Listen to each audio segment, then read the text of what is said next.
Thank you everyone for joining us on this Tuesday morning. We are really honored to have with us, evening in Lebanon, the very Reverend Father Hrant Tahanian. I'm going to introduce him in a second, but before I do that, I just want to start us off with a reading from Hebrews chapter 12. Therefore, since we are surrounded by such a great cloud of witnesses, let us throw off everything that hinders and the sin that so easily entangles, and let us run with perseverance the race marked off for us, fixing our eyes on Jesus, the pioneer and perfecter of faith. For the joy set before him, he endured the cross, scorning its shame, and sat down at the right hand of the throne of God.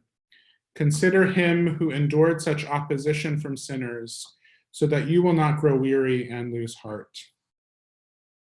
Amen. My name is Kyle Christophilo, and I'm Director of Advocacy and Government Relations at Churches for Middle East Peace. Again, we are so pleased to have with us Father Hrant, joining us from Lebanon. Father Hrant was born and raised in Montreal, Quebec. His great-grandparents were both survivors of the Armenian Genocide.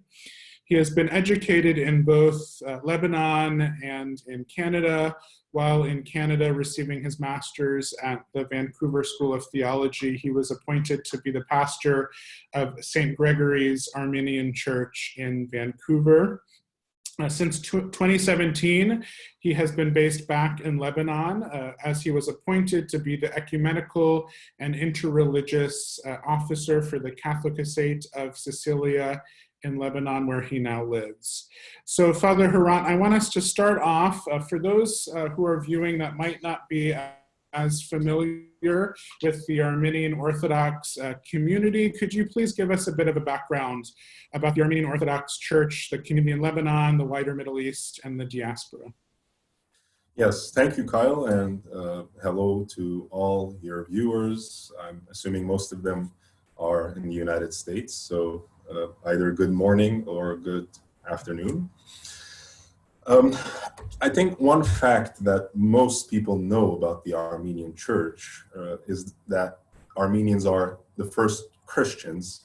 And I know that this is a misunderstanding because we are not the first Christians. First Christians were the followers of Jesus. But Armenia was the first nation to officially recognize Christianity as state religion. And of course, it's something we're proud of. This occurred in the year 301 during the time of King Eastertide, and the first official Armenian Catholicos, or Pope, or Patriarch. So the term for the Armenian Patriarch and Pope is Catholicos, which means the Universal Bishop. So the first Armenian Catholicos, Saint Gregory. So the King and Catholicos together recognized Christianity as the official religion of the state. But that's not when Christianity arrived to Armenia. It actually arrived in the 50s AD by two of Jesus' apostles, St. Thaddeus and St. Bartholomew, who evangelized, preached, and converted many Armenians, including the king's daughter, Santucht. And when the king heard about the princess being converted, he was not happy about this. He actually had the princess and St. Thaddeus executed. They were buried where a church stands until today, a UNESCO World Heritage protected church. And the church became an underground church. It was forbidden, the Christian religion, until the year 301 when it officially became the state religion.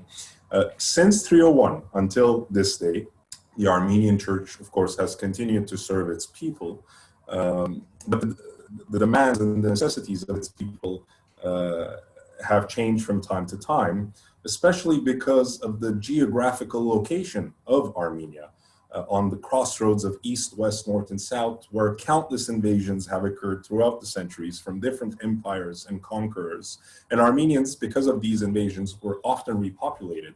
And one of the main repopulations occurred in the 11th century from Eastern Armenia to Western Armenia on a land called Cilicia. And because of this repopulation, the Armenian Church came into unique position where we had two centers of jurisdiction, or two Catholicosates, two leaders of the one church, one in Eastern Armenia, the other in Western Armenia and Cilicia. And the one in Cilicia remained there. By the way, Cilicia is southeastern modern Turkey. And we remained there, our people remained there, half of our people, until the early 20th century, where, as most of your viewers know, the Armenian Genocide occurred, and the survivors, like my great-grandparents, relocated in the Middle East, specifically Lebanon, Syria, Egypt, and many other Middle Eastern countries. And then the Middle East has never been a stable region. That's why the organization we are with today exists. So Armenians have continually fled the Middle East as well. And now today we have a diaspora all over the world. So the church in Armenia, in Eastern Armenia, is kind of the one that takes care of Armenians in Armenia, Russia, and some parts of the world. And then the one in Lebanon, the one that relocated from Cilicia, takes care of Armenians in the Middle East and the broader diaspora. Thank you for that brief bio. I know that there's a lot more that you probably could get into, and so toward the end we'll ask you maybe for some resources for people that are interested. Oh yeah, you have it right there. Yeah. So basically, a book by His Holiness Catholicos Aramuan, a great ecumenist, the first Orthodox and youngest moderator of the World Council of Churches, the first also to be re-elected as moderator, recently published this book, The Armenian Church, one that's going to be captivating for all levels, from the lay person to the theologian. And I think the links will be shared by you later on to purchase the book in hard copy or PDF format. That's great. That's great. We have a lot of time on our hands to be reading, so hopefully that is one that you can add to your book list. So yeah. If we could shift, obviously what's been at the forefront of so many people's minds here in the States, but across the world, is this global pandemic we're facing, COVID-19. And we at Churches for Middle East Peace have been particularly concerned about the spread in the Middle East, in Israel, Palestine, in Lebanon, Syria, Jordan. So wondering if you could sort of share with us a bit how your community in Lebanon is handling the situation. What is your situation at the moment as it relates to COVID-19? Yes, I would start by saying that on the one hand, it's quite similar to how the rest of the world is dealing with it. Allow me here to suggest that it's a slippery slope for Christians to attempt to find a causality between human sin and divine retribution in the form of COVID-19. But what we do know, according to Jesus' own words, is that the Father causes his sun to rise on the evil and the good, and sends rain on the righteous and the unrighteous, Matthew 5:45. And case in point, this pandemic is a pandemic in the literal etymology of the word, pandemos, all people. So all nations, all religions, all races have been similarly affected by this. As for the Armenian Orthodox Church, as mentioned earlier, in Lebanon, we find the Catholicosate, or the center of the Armenian Church, one of the two centers in charge of the diaspora. We have dealt with the pandemic like everyone else, trying to adapt modern technology to reach the spiritual needs of our people. Our Catholicosate's official media department, Cilicia TV, has been streaming and live streaming different programs on a daily basis. I think the links will also be shared later on for the Facebook page of Cilicia TV. But I could point something a bit different to the Armenian people and church here, is the fact that for the first time in 105 years, Armenians were not able to to commemorate the memory of the martyrs of the Armenian Genocide. As most of you know, the official date of commemoration is April 24th, and there are gatherings every year all over the world. Recently, the US government, a few months ago, the two governmental houses officially recognized the genocide, which was a great news, of course, for all people who hope and pray for justice But on this April 24th, we were all in our homes. We live streamed the official program, and we each lit a candle from our homes in memory of the martyrs of the Armenian Genocide. But I'll add an interesting fact here. Maybe celebrating the genocide in quarantine is new, but the term quarantine is not new at all to Armenians. When survivors of the genocide arrived in Lebanon, of course, they initially settled in refugee camps, as most refugees do. And one of these camps was actually called Karantina, an Arabification of the French La Quarantaine. And that region is still in Lebanon. Anyone who visits Lebanon can visit that camp, which obviously no longer houses refugees, but that region is still called Karantina. So Armenian refugees obviously were put in quarantine because they were coming from a different region and they could be carrying some diseases with them. Fortunately, the survivors were able to rebuild and become prominent influences in their communities.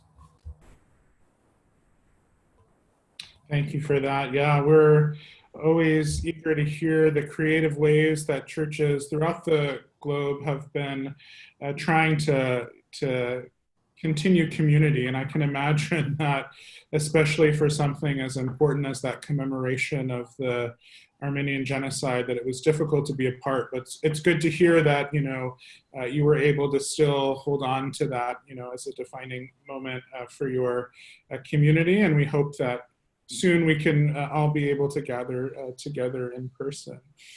So we know that obviously COVID is creating special kinds of issues and obviously needs a lot of our attention at the moment. But maybe you could speak a bit about, outside of COVID, what are some of the other sort of greatest needs or concerns that are facing the Armenian Orthodox Christians? And given that, you have the community both in Lebanon and outside of Lebanon, however you'd like to respond, please do.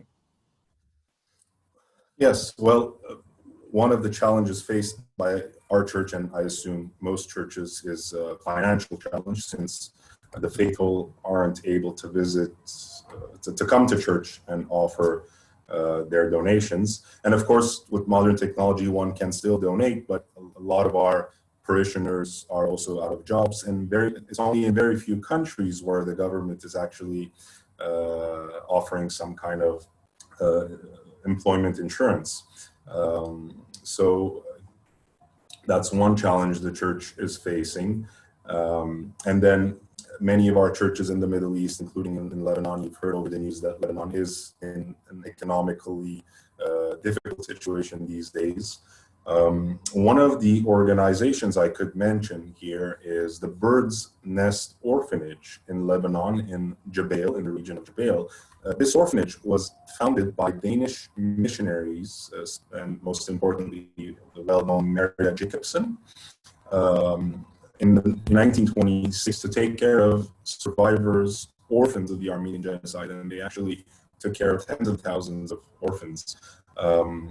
And of course, today we no longer have orphans, that many or at all, but the Bird's Nest Orphanage keeps the same name but continues in a different mission, taking care of children from broken families from Lebanon and the Middle East.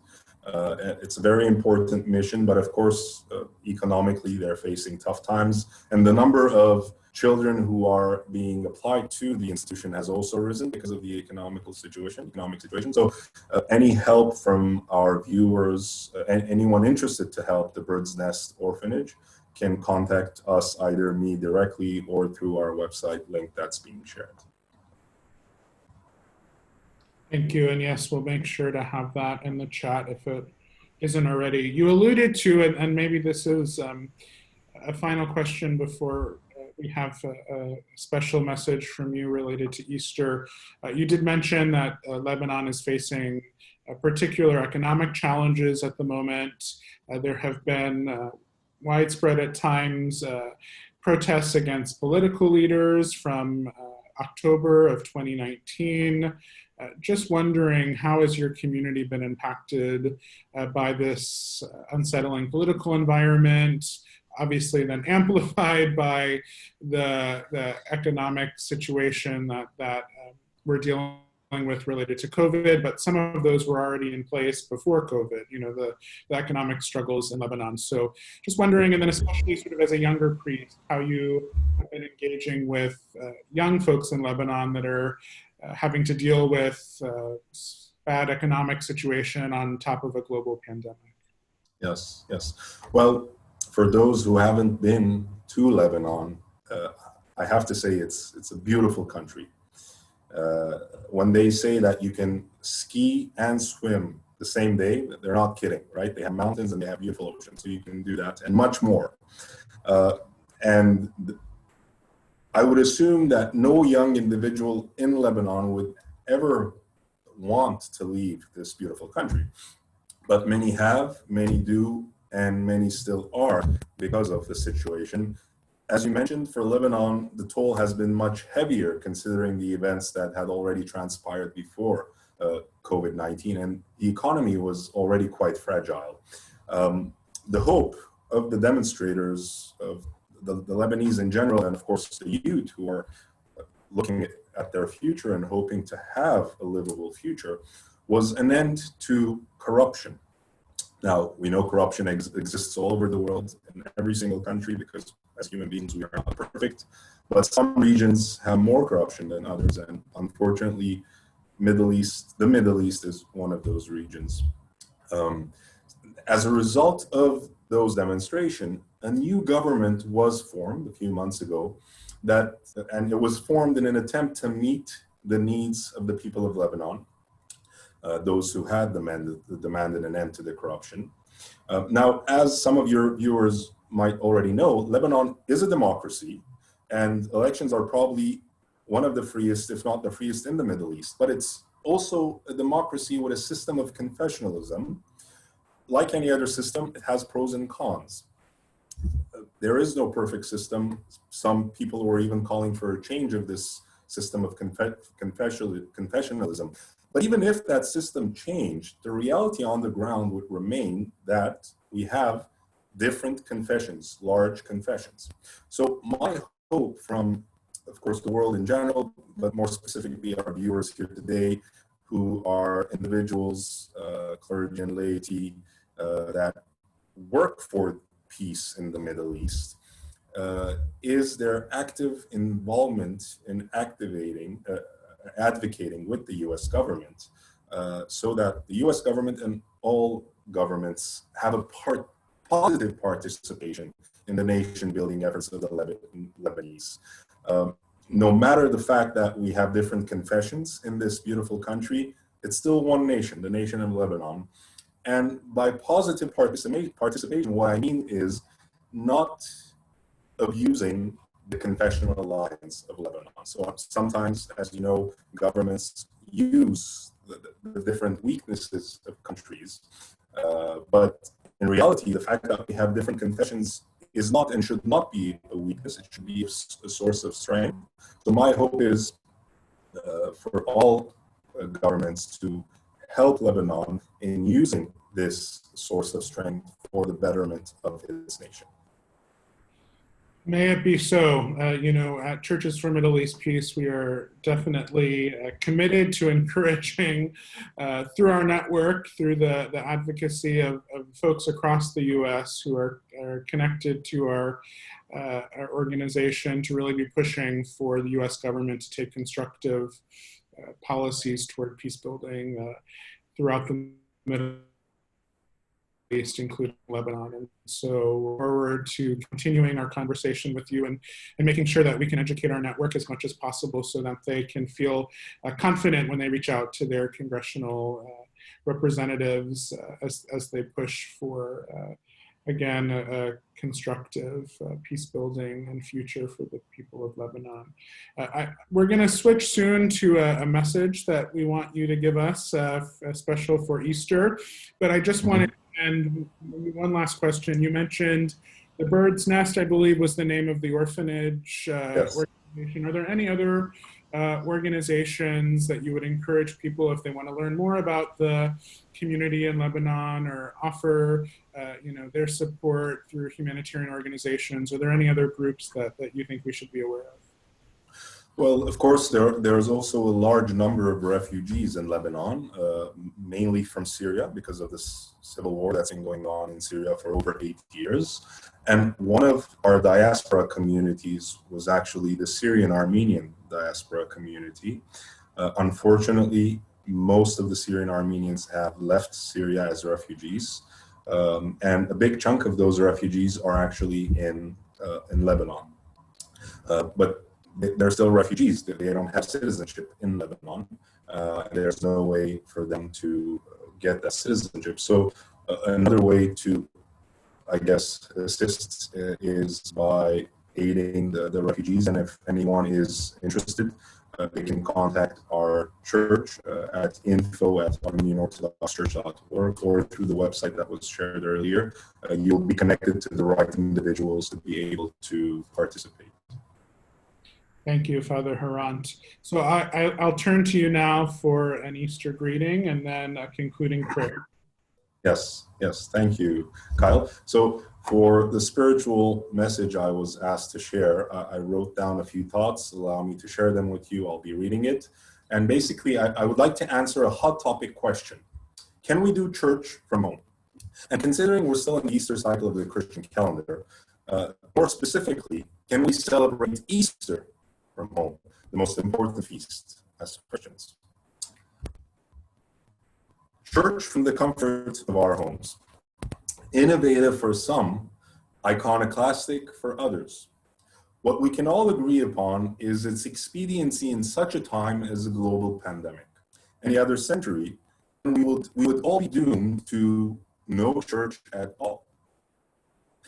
Convenient as it was for the past few months, we've also come to realize that this is definitely an odd and uncommon way to celebrate the most important feast of our Christian faith, the resurrection of Christ. Easter is about coming out of the grave. Easter is about leaving behind our hiding places. Easter is about visiting our neighbors, sharing the good news, giving the kiss of peace, and partaking at the Lord's table. Yet here we are, still locked up, albeit in the comfort of our homes, and we cannot even visit loved ones, parents, children, and friends. Although we believe that nothing can replace the celebration of Christ's life and his most important sacrifice, his body and blood, as our source of eternal life, nevertheless, while we wait for the world to be healed from this pandemic, we can already witness the light at the end of the tunnel. See, the situation we're in is actually quite an informative way of retelling the story of Easter, the story of the Sunday after Jesus' resurrection. The Gospel of John, chapter 20, verse 19, reads as follows. On the evening of the first day of the week, the disciples were together with the doors locked for fear. Just as we now fear the coronavirus and the death it brings, so the apostles feared the forces that crucified Jesus, lest it also reached and killed them. That is not a new mechanism, and hiding from it, not a novel solution as well.